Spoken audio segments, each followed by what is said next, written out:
कि जिंदगी की असली उड़ान अभी बाकी है, आपके हौसलों का इम्तिहान अभी बाकी है। अभी तो नापी है मुट्ठी भर जमीन, आगे अभी सारा आसमान बाकी है, सारा आसमान बाकी है।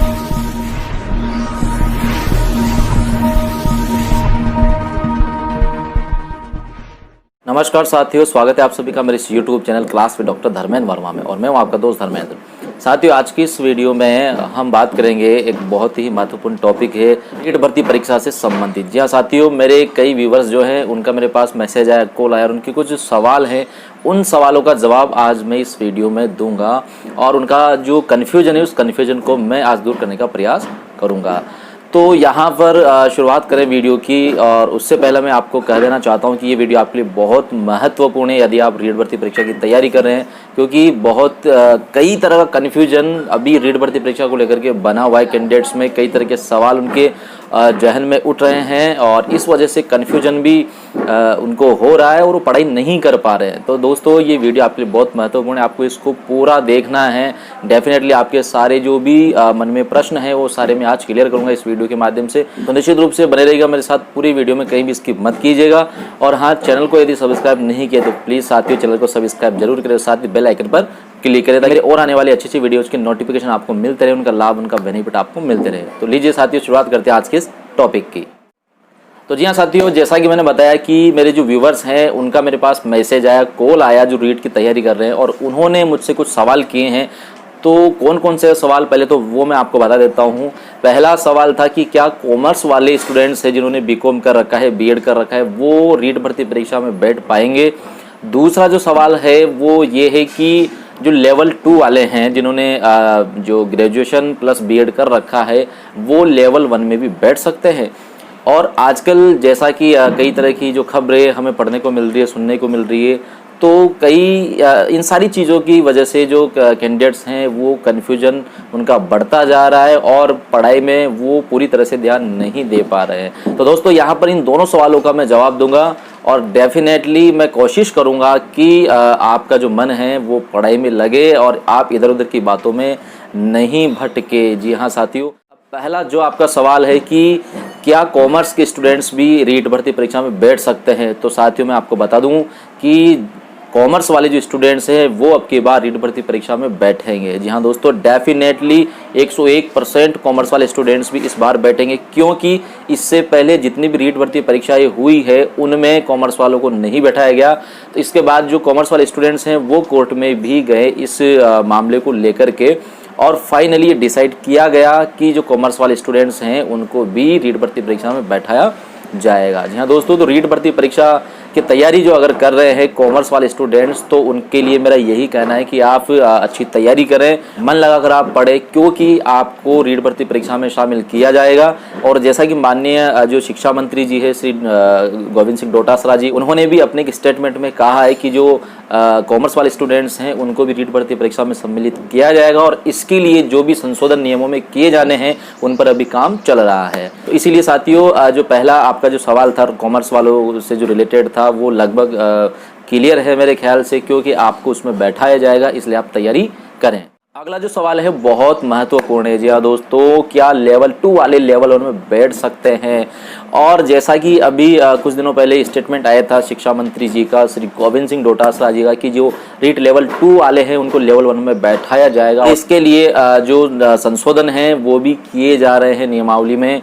तो इसको लेकर के अभी जो है बीएसटीसी वाले भी विरोध कर रहे हैं और बीएड वाले भी इसका समर्थन कर रहे हैं। तो एक ऐसी स्थिति, द्वंद्व की स्थिति सामने खड़ी हो रही है कि जिससे इस भर्ती परीक्षा को और अधिक समय लग सकता है अगर ऐसा ही चला तो यहाँ पर मैं यही कहना चाहूँगा कि जो लेवल 2 वाले हैं वो लेवल 1 में बैठ सकते हैं या नहीं। तो साथियों मैं आपको बता दूं कि इससे पहले जितनी भी रीट भर्ती परीक्षाएं हुई उसमें लेवल 2 वाले केवल लेवल 2 में ही बैठे हैं, यानी कि जो जिन्होंने बीएड कर रखा है उनको लेवल 2 के लिए ही अलाउड किया और साथ ही जो बीएसटीसी वाले थे उनको लेवल 1 में ही बैठाया गया। जैसा कि माननीय शिक्षा मंत्री जी ने अभी हाल ही में स्टेटमेंट दिया था कि लेवल 2 वाले हैं उनको भी लेवल 1 में बैठाने का प्रयास किया जा रहा है, क्योंकि एनसीटी की गाइडलाइन में संशोधन किया गया है, ऐसा वो कह रहे हैं। तो इस सवाल का जवाब देने से पहले यहाँ पर मैं क्लियर कर देना चाहता हूँ कि मैं ना तो बीएसटीसी का समर्थन करता हूँ बीएसटीसी वालों का, और ना ही मैं बीएड वाले यानी कि जो लेवल 2 वाले हैं ना ही उनका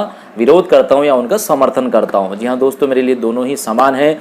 लेकिन यहाँ पर मैं कहना चाहूँगा कि यदि ऐसा होता है कि लेवल 2 वालों को लेवल 1 में बैठाया जाता है, मेरे ख्याल से कहीं ना कहीं जो बीएसटीसी पास आउट जो स्टूडेंट्स हैं, कैंडिडेट्स हैं जो लेवल 1 में बैठते हैं, तो उनके लिए एक दुविधा की स्थिति या यूं कहें कि उनके लिए कंपटीशन का जो लेवल है वो और ज़्यादा बढ़ जाएगा। जी हाँ दोस्तों, और साथ ही यहाँ पर मैं बताऊं, अगर ऐसा होता है तो फिर बीएसटीसी के जो मायने हैं वो शायद कहीं ना कहीं वो कम हो जाएंगे, या यूँ कहूँ कि फिर बीएसटीसी वाला कौन करना चाहेगा, क्यों करना चाहेगा, क्योंकि जो बीएसटीसी वाले हैं उनके लिए केवल एक ही ऑप्शन होता है, एक ही विकल्प होता है, लेवल 1। बाकी बीएड वालों की बात करें, लेवल 2 में भी वो बैठते हैं, और इसी के साथ second grade teacher, school lecturers, तो कई तरह की वैकेंसीज है उसमें वो अप्लाई कर सकते हैं। लेकिन जो लेवल 1 वाले हैं, जी हाँ दोस्तों, बीएसटीसी वाले जो कैंडिडेट्स हैं उनके लिए केवल एक ही विकल्प यहाँ पर बचता है।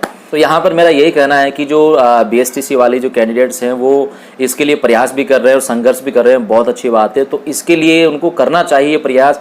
और यहाँ पर मैं कहना चाहूँगा कि जो बीएड वाले जो कैंडिडेट्स हैं उनको इससे नाराज़ नहीं होना चाहिए। जी हाँ दोस्तों, एक मानवता के नाते यदि हम सोचें तो शायद कहीं ना कहीं बीएसटीसी वाले जो कैंडिडेट्स हैं उनके लिए ये बहुत गलत साबित होगा अगर ऐसा फैसला लिया जाता है। अब यहाँ पर एक और बिंदु पर मैं बात करना चाहूँगा, जैसा कि केंद्र के अधीन जो एनसीटी होती है और एनसीटी की गाइडलाइन में संशोधन किया गया है, ऐसा बताया जा रहा है कुछ कोचिंग संस्थानों द्वारा भी और कुछ एक्सपर्ट्स के द्वारा भी। तो यहाँ पर मैं यही कहना चाहूँगा कि राज्य सरकार को और जो माननीय शिक्षा मंत्री जी है उनको थोड़ा सा ध्यान जो बीएसटीसी का जो भविष्य है उसकी ओर देखते हुए और इसका सही निर्णय और अच्छा निर्णय लेना चाहिए, ताकि जो बीएसटीसी धारक है उनको भी दिक्कत ना हो और साथ ही जो बीएड धारक है उनको भी दिक्कतें ना हो। तो दोस्तों, यहाँ पर बीएसटीसी वाले जो कैंडिडेट्स हैं वो भी संघर्ष कर रहे हैं और इसी के साथ बीएड वाले भी प्रयास कर रहे हैं। अब देखते हैं फिलहाल मामला कोर्ट में, इसका क्या डिसीजन रहता है, तब तक हम कुछ भी नहीं कह सकते। बाकी सारी बातें तो डिसीजन आने पर ही क्लियर होगी। तो दोस्तों, यहाँ पर मैं बताना चाहूँगा कि जो कैंडिडेट्स हैं जो रीट भर्ती परीक्षा की तैयारी कर रहे हैं वो दरअसल इन बातों को लेकर के बहुत परेशान हैं कि क्या होगा क्या नहीं होगा, और पढ़ाई वो नहीं कर पा रहे हैं। तो यहाँ पर मेरा एक ही सुझाव आपको है, एक ही रिक्वेस्ट आपसे है कि यदि आप रीट भर्ती परीक्षा की तैयारी कर रहे हैं तो आपको अपना ध्यान पढ़ाई पर देना चाहिए, और जो भी हो रहा है उसको आप, हालांकि आप प्रयास कर सकते हैं, अच्छी बात है, प्रयास करना चाहिए, लेकिन इसका असर आपकी तैयारी पर, आपकी पढ़ाई पर नहीं पड़ना चाहिए। जी हाँ दोस्तों, क्योंकि आपको अपना चयन भी सुनिश्चित करना है, इसलिए आपको साथ में पढ़ाई भी अपनी कंटिन्यू रखनी होगी। भले ही आप कितना संघर्ष कर रहे हैं, साथ में आप प्रयास कर रहे हैं कि लेवल 1 वाले जो बीएसटीसी धारक है वो चाहते हैं कि इसमें बीएड लेवल 2 वाले नहीं आए, इसी के साथ जो लेवल 2 वाले हैं बीएड वाले वो इसमें बैठना चाह रहे हैं। जो सारे प्रयास आप कर रहे हैं अच्छी बात है, लेकिन इसके साथ ही मेरा आपसे यही सुझाव है कि आपकी जो पढ़ाई है उसकी गति धीमी नहीं होनी चाहिए, यानी कि आपकी पढ़ाई की जो गति है, आपके जो पढ़ाई जो कंटिन्यू अब तक आप कर रहे हैं उसको आप रुकने मत दीजिएगा।